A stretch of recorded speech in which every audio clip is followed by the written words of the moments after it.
Okay okay. അപ്പോൾ birthday പരിപാടി ഏകദേശം അങ്ങോട്ട് കഴിഞ്ഞു. അത് കഴിഞ്ഞപ്പോഴാണ് പറയുന്നത് ഇവിടെ ഒരു ആനിവേഴ്സറിയും കൂടി ബാക്കി നിൽക്കേണ്ടത്.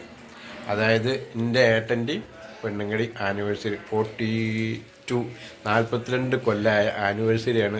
അതിൻ്റെയും കൂടി പരിപാടി ഞാൻ ഇതിൽ ആഡ് ചെയ്യുന്നുണ്ട് കേട്ടോ. അത് സത്യം പറഞ്ഞു കഴിഞ്ഞാൽ പിന്നെ കാക്കാനോടും പെണ്ണുങ്ങളോടും ഇത് പറഞ്ഞിട്ടില്ല. താത്താനോടും കാക്കാനോടും അതിനെപ്പറ്റി പറഞ്ഞിട്ടില്ല. ഇത്രയും പരിപാടി ഇവിടെ നടന്നിട്ടും അവരറിയില്ല സംഭവം.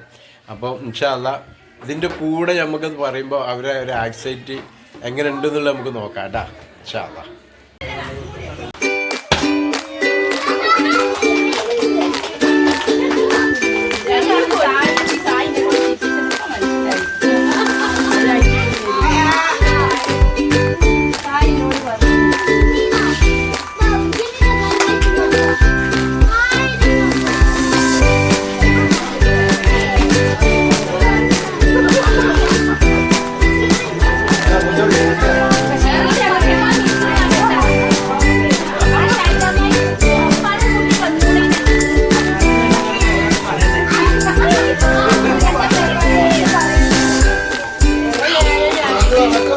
എവിടേക്ക് എവിടേക്ക് ഇതാ കയറില്ലേ?